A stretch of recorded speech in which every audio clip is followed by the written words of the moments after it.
আসসালামু আলাইকুম everyone, welcome back to my channel. আজ আমি আপনাদের সাথে শেয়ার করছি বাংলাদেশি রেস্টুরেন্ট স্টাইলের চাইনিজ প্লেটার। আজকের রেসিপিতে আমি ক্রিসপি চিকেন ফ্রাই এবং ভেজিটেবল রাইস তৈরি করে দেখাবো। আশা করছি আজকের রেসিপিটি ভালো লাগবে। তো চলুন দেখে নিই রেসিপিটি। প্রথমে আমরা চিকেন ফ্রাই করে নিব। এর জন্য আমি এখানে 250 গ্রাম পরিমাণ চিকেন নিয়েছি। আপনারা চেষ্টা করবেন একটু বড় সাইজের চিকেন ইউজ করতে। আধা চা চামচের থেকে একটু বেশি আদা রসুন বাটা দিয়ে দিলাম, আর স্বাদ মতো লবণ দিয়ে দিচ্ছি। এখানে আধা চা চামচের থেকে একটু কম দিয়ে দিচ্ছি নুডলসের মশলা। এবার দিয়ে দিচ্ছি আধা চা চামচ পরিমাণ পাঁচফোড়নের গুঁড়া এবং আধা চা চামচ পরিমাণ জিরার গুঁড়া, আর দিয়ে দিচ্ছি লাল মরিচের গুঁড়া। এটা পরিমাণ বুঝে দিবেন, যে যেমন ঝাল খেতে পছন্দ করেন। এবার দিয়ে দিচ্ছি টেস্টিং সল্ট। টেস্টিং সল্টটা অবশ্যই ইউজ করতে হবে, তবে যাদের হেলথ ইস্যু আছে তারা স্কিপ করবেন। 1 টেবিল চামচ দিয়ে দিচ্ছি টমেটো কেচাপ, আর 2 টেবিল চামচ দিয়ে দিলাম সয়া সস। এবার খুব ভালো করে মিক্স করে নিব। আপনারা চাইলে এটাকে সাথে সাথেও তৈরি করতে পারবেন, তবে ম্যারিনেট করে রাখলে ভালো হয়। আমি এই চিকেনটাকে প্রায় 2 ঘন্টার জন্য ম্যারিনেট করতে দিয়ে রেখেছিলাম। 2 ঘন্টা পরে আমার চিকেনটা খুব ভালো করে ম্যারিনেট করা হয়ে গেছে। এবার ওপরের কোটিংয়ের জন্য আমি 1 কাপ পরিমাণ নিয়ে নিচ্ছি ময়দা। আপনারা চাইলে আটা দিয়ে করতে পারবেন, কোনো অসুবিধা হবে না। এবার 1 টেবিল চামচ দিয়ে দিচ্ছি কর্নফ্লাওয়ার। কর্নফ্লাওয়ার দিলে উপরের ক্রাস্টটা একটু বেশি ক্রিস্পি হয়, তবে এটা অপশনাল। আধা চা চামচ দিয়ে দিলাম লাল মরিচের গুঁড়া এবং স্বাদ মতো দিয়ে দিলাম লবণ, আর আধা চা চামচ দিয়ে দিচ্ছি পাঁচফোড়নের গুঁড়া। এবার সমস্ত শুকনো উপকরণটাকে খুব ভালো করে মিক্স করে নিব। আপনারা যারা নতুন এসেছেন আমার চ্যানেলে, প্লিজ আমার চ্যানেলটিকে সাবস্ক্রাইব করবেন এবং ভিডিওতে একটি লাইক দিয়ে দিবেন। এবার একটা একটা চিকেন তুলে প্রথমে ময়দার মিশ্রণে কোট করে নিব। এতে করে চিকেনের গায়ে যে মশলাগুলো আছে সেগুলো পানির ভিতরে মিশে নষ্ট হয়ে যাবে না। প্রথমে ভালো করে ময়দা লাগানো হয়ে গিয়েছে। এবার পানিতে রেখে দিচ্ছি।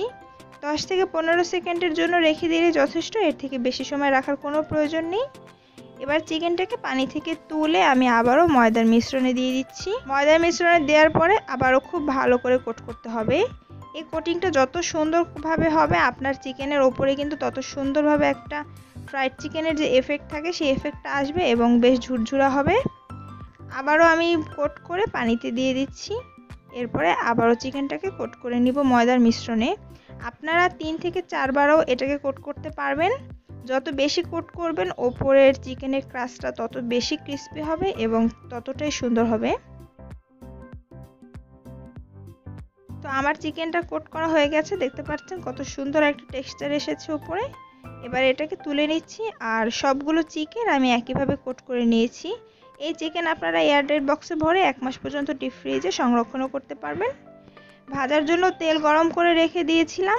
এবার একটা একটা করে চিকেন ছেড়ে দিচ্ছি।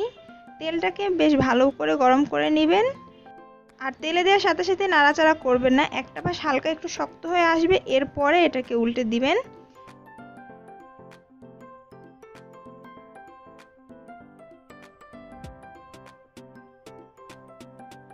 একটা পাশ হয়ে যাওয়ার পরে আমি চিকেনগুলোকে উল্টে দিচ্ছি। দেখতে পাচ্ছেন হালকা একটু কালার আসা শুরু হয়েছে। এখন গোল্ডেন ব্রাউন কালার হয়ে আসা পর্যন্ত ভেজে নিচ্ছি। আমার চিকেন অনেক সুন্দর একটা কালার চলে এসেছে। এবার এটাকে তেল ঝরিয়ে নিচ্ছি। দেখতে পাচ্ছেন ফ্রাইড চিকেনগুলো দেখতে কতটা সুন্দর হয়েছে। এবার রাইস রান্না করার জন্য একটা হাঁড়িতে আমি পানি দিয়ে দিলাম এবং তার ভিতরে সামান্য একটু তেল দিয়ে দিচ্ছি। এতে করে রাইসগুলো যখন রান্না হবে তখন রাইসগুলো ঝরঝরা হবে। যখন এরকম বলক চলে আসবে তখন পোলার চাল দিয়ে দিতে হবে। আমি আধা কেজি পরিমাণ পোলার চাল আগে থেকেই ধুয়ে পানি ঝরিয়ে রেখেছি। এবার ঘড়ি ধরে 7 থেকে 8 মিনিটের মতো রান্না করে নিয়েছি। যখন দেখবেন চালটা প্রায় 80% হয়ে গেছে, মানে উপরটা হয়ে গেছে কিন্তু ভেতরে হালকা একটু দানা ভাব আছে, তখনই চালটাকে চুলা থেকে নামিয়ে পানি ঝরিয়ে নিতে হবে। এবার রান্নার জন্য দিয়ে দিচ্ছি সয়াবিন তেল, আর তার ভেতরে 1/4 কাপ পরিমাণ পেঁয়াজ কুচি, 3 থেকে 4টা দিয়েছি কাঁচামরিচ। আপনারা যে যেমন ঝাল খেতে পছন্দ করেন তাই বুঝে দিবেন। এবার এর ভেতরে একটা একটা করে সবজি দিয়ে দিব। প্রথমে দিয়ে দিচ্ছি আধা কাপ পরিমাণ গাজর কুচি, স্প্রিং অনিয়ন। সবজিগুলো আপনারা আপনাদের পছন্দ মতো ইউজ করতে পারবেন। এবার দিয়ে দিচ্ছি চিংড়ি মাছ। চিংড়ি মাছগুলোকে সামান্য একটু লবণ এবং হলুদ দিয়ে হালকাভাবে একটু মাখিয়ে রেখেছিলাম। এখন সম্পূর্ণ চিংড়িগুলো দিয়ে নেড়ে চেড়ে নিব। এবার 2-3 মিনিট এভাবে একটু ভেজে নিতে হবে। যখন সমস্ত সবজিগুলো একটু নরম হয়ে আসবে এবং চিংড়ির কালারটা হালকা একটু চেঞ্জ হয়ে আসবে তখন বুঝতে হবে ভেজে নেওয়া হয়ে গেছে। এবার একটা সাইড করে সবজিগুলো রেখে যে বাকি তেলটুকু ছিল তার মাঝখানে একটা ফেটানো ডিম দিয়ে দিলাম। ডিমে হালকা একটু লবণ দিয়ে ফেটে রেখেছিলাম। এবার ডিমটাকে খুব ভালো করে স্ক্রাম্বল করে নিতে হবে। আপনারা চাইলে আগেও ডিমটাকে স্ক্রাম্বল করে দিতে পারবেন, তবে সবজির এই তেলটার মাঝখানে ডিমটা ভাজলে টেস্ট অনেক বেশি ভালো আসে। এবার ডিমটাকে সবজির সাথে খুব ভালো করে মিক্স করে আরও 1 মিনিটের মতো একটু ভেজে নিব।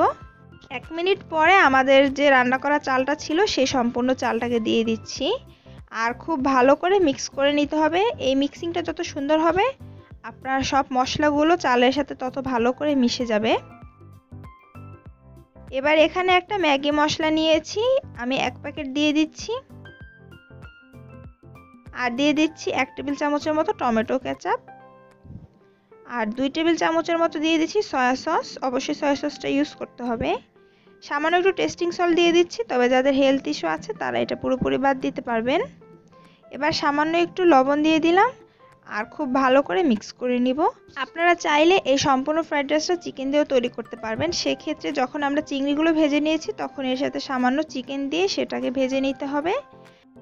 মিক্স করা হয়ে গেছে, এবার সামান্য একটু ঘি দিয়ে এটাকে সার্ভ করা যাবে। দেখতে পাচ্ছেন কত সহজে তৈরি হয়ে গেল বাংলাদেশের রেস্টুরেন্ট স্টাইলের চিকেন প্লেটার। আশা করছি হুবহু রেসিপিটি ফলো করে বাসায় আপনারা একবার হলেও তৈরি করবেন আর আমাকে কমেন্টে জানাবেন রেসিপিটি কেমন লেগেছে। ভালো লাগলে প্লিজ আমার চ্যানেলটিকে সাবস্ক্রাইব করবেন, ভিডিওতে একটি লাইক দিয়ে দিবেন। চলে আসবে আবারও কোনো নতুন রেসিপি নিয়ে, ততক্ষণ পর্যন্ত সবাই ভালো থাকুন। আল্লাহ হাফেজ।